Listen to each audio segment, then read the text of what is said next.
देश के सभी केंद्रीय विश्वविद्यालयों में 2022-23 सत्र से ग्रेजुएशन में एडमिशन के लिए छात्रों को कॉमन एंट्रेंस टेस्ट देना होगा। 12वीं के मार्क्स की अहमियत अब नहीं रहेगी। एक बहुत बड़ा फैसला लिया है यूजीसी ने, और इसी पर बात करने के लिए मेरे साथ यूनिवर्सिटी ग्रांट कमीशन यूजीसी के चेयरमैन प्रोफेसर जगदीश कुमार हैं। प्रोफेसर साहब, स्वागत है आपका एबीपी न्यूज पर। यह बहुत बड़ा फैसला है, इसके बारे में हमारे दर्शकों को बताइए। देश भर में जो बच्चे ग्रेजुएशन में एडमिशन इस बार लेना चाह रहे हैं, उनको बताइए कि ये जो बदलाव आया है ये क्यों लाया गया है, क्या बदलाव है और कैसे एडमिशन अब होंगे तमाम सेंट्रल यूनिवर्सिटीज में ग्रेजुएशन में इस नए सत्र से। देखिए, अब तक हमारा देश में अलग अलग यूनिवर्सिटीज में एडमिशन प्रोसीजर अलग अलग है यूजी एडमिशन्स के लिए, और students they have to get very high scores, 95%, 99% ऐसा भी है, और अलग अलग एंट्रेंस एग्जामिनेशंस को भी लिखना है। तो हम क्या डिसाइड किया यूजीसी में, as एनविसेज्ड in NEP 2020, to have one entrance examination for all UG programs across the country. तो इसके बारे में हम पहले एक कमेटी को बना दिया, और कमेटी काम करने के बाद इसका रिकमेंडेशंस दिया। एग्जामिनेशन का स्ट्रक्चर क्या होना चाहिए, कौन सा सब्जेक्ट्स में करना चाहिए, ये पूरा रिकमेंडेशंस देने के बाद हम स्टेक होल्डर्स से फीडबैक भी लिया। ये पूरा करने के बाद हम एक यूनिवर्सिटी एंट्रेंस टेस्ट के लिए, कॉमन यूनिवर्सिटी एंट्रेंस टेस्ट के लिए हम एक निर्णय लिया। कल ही हम अनाउंस किया कि 2022-23 यूजी एडमिशंस के लिए in all central universities CUET is compulsory. और देखिए, CUET will give the students A level playing ground. अब इतना स्ट्रेस नहीं होगा स्टूडेंट्स को 99% +2 में अचीव करने के लिए। मेरा उम्मीद ये है कि CUET इंट्रोड्यूस करने के बाद स्टूडेंट्स ने लर्निंग के ऊपर ज़्यादा कॉन्सेंट्रेट करेगा, not on the percentage of marks that they want to get. आप ये कह रहे हैं कि जैसा हम देखते थे एडमिशन के समय में, ग्रेजुएशन में एडमिशन के समय में, और खासतौर पे दिल्ली यूनिवर्सिटी के कुछ 2-4 कॉलेज हैं कि वहां पर जो एडमिशन था वो 99% तक कट ऑफ जारी होता था। क्या इन्हीं वजहों से ये एंट्रेंस टेस्ट का फैसला लिया गया, और क्या अब ये नहीं होगा? ऐसा नहीं। From the point of the students, students had to apply for different entrance examinations. They had to apply to different places. So if there is one common entrance examination, students will have less stress, and also the syllabus for the entrance exams also is varying from university to university. अब हम क्या किया, the syllabus for the entrance examination will be only the 12th standard NCERT specified syllabus. और entrance test में हम students का critical thinking और ability to synthesise information, comprehension, all these abilities will be tested. Unlike in the +2 examination, where even the rote learning may be tested and people may get very highly inflated marks, CUET will test the real potential of the students for getting admission in the UG programs. So therefore, I feel that from the student perspective and also from the parents perspective, it will be less stressful activity for the students. साहब, number की जो race है उस सवाल पे मैं फिर आऊंगा, लेकिन फिलहाल मेरे मन में ये सवाल आ रहा है, और बच्चों के मन में भी सवाल, उनके माता पिता के मन में सवाल होगा कि एंट्रेंस टेस्ट में पूछा क्या जाएगा। 12वीं की परीक्षा तो सिलेबस है, स्कूल है, और परीक्षा होती आ रही है, सब कुछ है, नोट्स और सब बच्चों के पास सब मटेरियल होता है परीक्षा की तैयारी करने के लिए। लेकिन ये जो आप लोग एंट्रेंस टेस्ट इस बार से इंट्रोड्यूस करने वाले हैं, इसमें पूछेंगे क्या? Okay. So in 1st April, NTA will put out all the syllabus for different domain subjects. देखिए, CUET में एक तो कंपलसरी लैंग्वेज पेपर होगा, और up to 6 domain specific subjects students can write the examination. Earlier, I think it used to be 4 domain subjects for some of the central universities which were conducting the common examination, but now the choice is much more. और जो programmes, under graduate programmes हैं, जैसा foreign languages, BA German language, BA French, वो subjects में भी students exams लिख सकते हैं। और ये तो मल्टीपल चॉइस क्वेश्चंस होगा, कंप्यूटर बेस्ड टेस्ट होगा, you solve the answers on a piece of paper और कंप्यूटर में आप करेक्ट आंसर को चूज कीजिए. So there is no need to have any proficiency in using computers to write this CBT exam. और हम ये भी कोशिश करेंगे for rural students, for remote area students, हम नज़दीक में एनटीए का सेंटर्स को अरेंज करने के लिए भी हम कोशिश करेंगे. और हमारा वेबसाइट में एक प्रैक्टिस सेशन भी हम अरेंज करेंगे so that students well in advance can practise on the website this test and get familiar with the examination. यानी आप कह रहे हैं कि सिलेबस आप जारी करने वाले हैं, प्रैक्टिस सेट भी जारी करने वाले हैं ताकि विद्यार्थी अपनी पूरी तैयारी कर लें, और जो ग्रामीण इलाके हैं वहां पर आप एनटीए सेंटर जो है वो देंगे भी.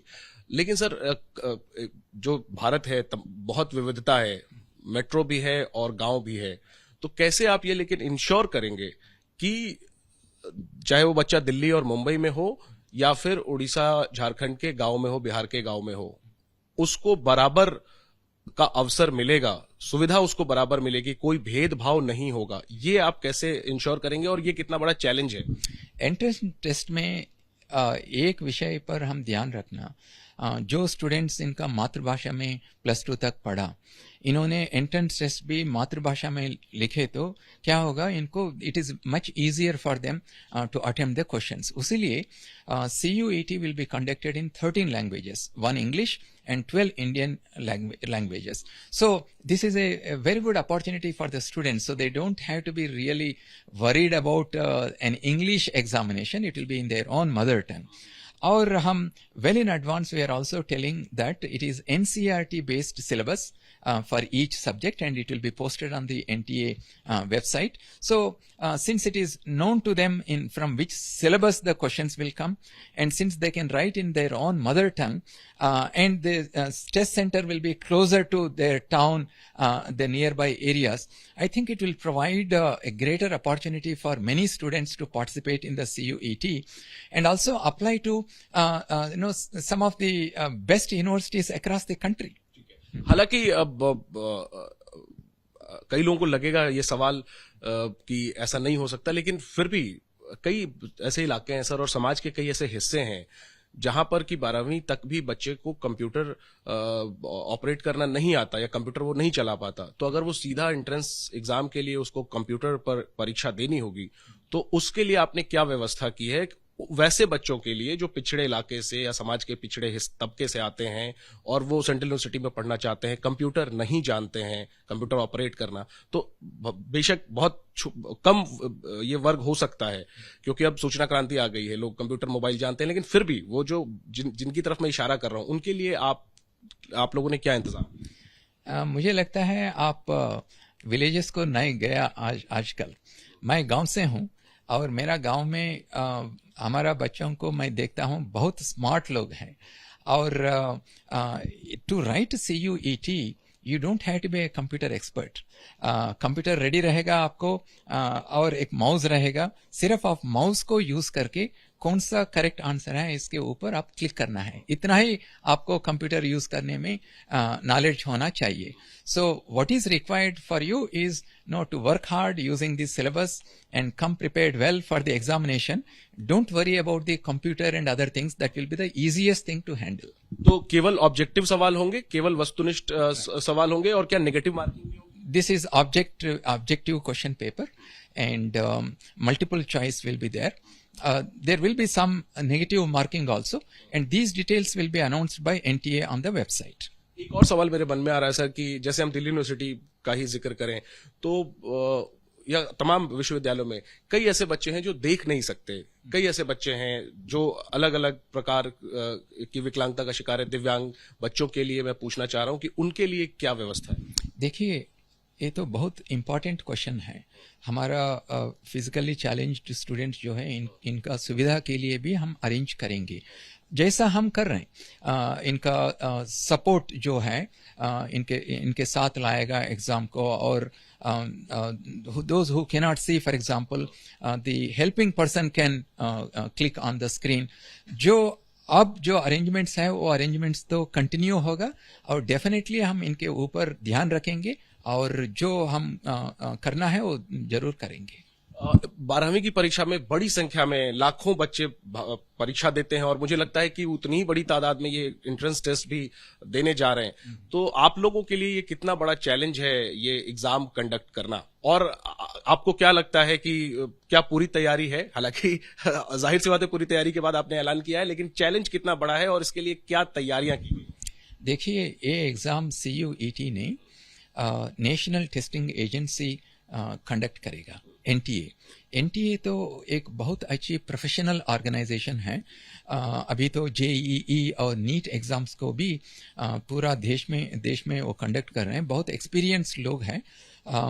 I think that there will be no problem at all in conducting this exam because we have a lot of experience, and NTA is a growing organization. We are also gaining lot of experience in conducting these examinations. We are fully geared to conduct the CUET.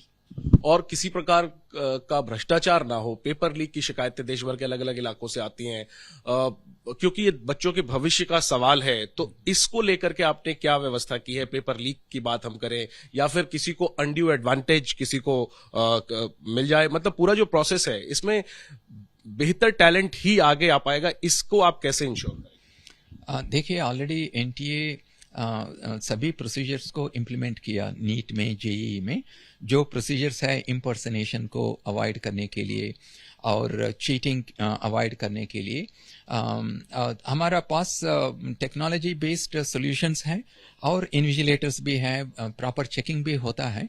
This is something that we take very seriously and we will make sure that no such malpractices will happen in CUET. तो साहब, कुल 45 central universities हैं, तो क्या सभी central universities में सभी courses में अब कॉमन एंट्रेंस टेस्ट के जरिए ही एडमिशन होगा? क्योंकि कई ऐसे सब्जेक्ट्स हैं जैसे फाइन आर्ट है, म्यूजिक है, इसका एग्जाम आप कैसे लेंगे? देखिए, 2022-23 में एडमिशन्स में सभी सेंट्रल यूनिवर्सिटीज को CUET कंपलसरी है यूजी प्रोग्राम्स में एडमिशन करने के लिए। और जैसा आप बताया, फाइन आर्ट्स हो, थिएटर हो, डांस, म्यूजिक हो, इसमें हम कह रहे हैं अभी जो प्रैक्टिस है, आप प्रैक्टिकल एग्जाम कंडक्ट करेंगे, नहीं तो इंटरव्यू करेंगे, अभी भी आप कर सकते हैं। कुछ परसेंटेज ऑफ मार्क्स इंटरव्यू और परफॉर्मेंस को आप दे सकते हैं ए सब्जेक्ट्स में, और the remaining marks will be based on CUET. A combination of these two will be there only in these subjects, fine arts, theater and such subjects. ऐसे इन क्षेत्रों में बच्चों को कोटा भी होता है, बच्चों का अलग अलग कॉलेजों में अलग अलग कोर्सेज में, तो क्या वो बरकरार रहेगा इस कॉमन एंट्रेंस टेस्ट के बाद? देखिए, जो एडमिशन प्रोसेस अभी यूनिवर्सिटीज में, इसमें कोई चेंजेस नहीं आएगा। कुछ यूनिवर्सिटीज में माइनॉरिटी इंस्टीट्यूशंस हो, कुछ इंस्टीट्यूशंस में माइनॉरिटी स्टूडेंट्स को रिजर्वेशंस हैं और कुछ यूनिवर्सिटीज में लोकल स्टूडेंट्स को रिजर्वेशन है। जैसा विश्व भारती में 2 स्कूल्स हैं, वो स्कूल्स में बच्चों जो पढ़ेगा +2 पास होगा, इनको ऑटोमेटिकली एडमिशन मिलता है अंडर ग्रेजुएट प्रोग्राम में। हम कह रहे हैं ये रिजर्वेशंस तो रहेगा, लेकिन सिर्फ आप क्या करना है, जो रिजर्वेशन पार्ट है वो स्टूडेंट्स भी CUET लिख के CUET के आधार पर इनको एडमिशन देना है, और जो जनरल सीट्स हैं इसको भी CUET तो कंपलसरी है। 2-3 सवाल और मेरे पास हैं। क्या कोई एज का भी लिमिट है ग्रेजुएशन में एडमिशन के लिए, या फिर किसी भी उम्र के बच्चे, या फिर अगर हम कहें कि अगर कोई 40 के पार व्यक्ति भी ये एंट्रेंस देना चाहे ग्रेजुएशन में एडमिशन के लिए, तो क्या उसका कुछ नंबर भी कटेगा, या क्या, मतलब इसको लेकर के क्या प्रावधान है? देखिए, CUET और admission process in the university दोनों अलग अलग है। CUET लिखने के बाद स्टूडेंट्स यूनिवर्सिटी को अप्लाई करेंगे, मेरे पास CUET है ए सब्जेक्ट में, और it is up to the university to decide any cutoff marks for the +2 and also decide the age. जो existing policies है वो continue होते रहेगा। तो सर, सवाल वही है कि क्या अब इस कॉमन एंट्रेंस टेस्ट के बाद जो ये नंबर की रेस होती थी वो पूरी तरीके से खत्म हो जाएगी, पूरी तरीके से वो लगाम उस पर लग जाएगा? जो नॉन यूनिफॉर्मिटीज था earlier, because different boards give marks in different ways, वो तो खत्म हो जाएगा CUET इंट्रोड्यूस करने के बाद, और ये स्ट्रेस भी कम हो जाएगा स्टूडेंट्स के माइंड में। हाँ हाँ मैं नंबर कट ऑफ मार्क्स जो 98% 99% आते थे, वो क्या अब नहीं आएंगे? वो भी खत्म हो जाएगा। अब तो आप, there is no need for you to get 100%, 98%। आप एनसीईआरटी सिलेबस के ऊपर ध्यान देके आप सीयूईटी में अच्छी स्कोर्स आप लाना, वो बहुत इंपॉर्टेंट है। See what happens is in +2, because sometimes students may get high marks only through rote learning. So all that will go away and there will be a level playing ground for all the students, a stress-free kind of thing. And also some people are saying that no, it will lead to coaching industry. देखिए, coaching industry will happen only if there are fewer number of seats and large number of people are applying, जैसा IIT में होता है। IIT में पूरा seats मिला के 18,000 seats हैं और 10 लाख स्टूडेंट्स अप्लाई करते हैं। लेकिन if you see the UG programmes in our central university, सिर्फ DU में है 70,000 सीट्स और 48 सेंट्रल यूनिवर्सिटीज में लाखों यूजी सीट्स हैं। और even if 10 lakh people apply, it is may be 1:5 competition as against 1:50 competition. So ये मेरा अंडरस्टैंडिंग है कि कोचिंग का कोई इसमें जरूरत नहीं होगा। सिर्फ you focus on the NCERT syllabus, prepare well and come for the examination. कहा जा रहा है कि स्कूल की अहमियत कम हो जाएगी, स्कूल की जो शिक्षा है उसकी अहमियत कम हो जाएगी, कुछ लोगों का ऐसा मानना है इस कॉमन इंटरेस्ट टेस्ट से। देखिए, you still have to use the +2 marks as a criteria for admission in UG admissions. So some universities may fix at 60%, some universities may fix at 70%, because they are all autonomous organizations. So the attention on +2 will still be there.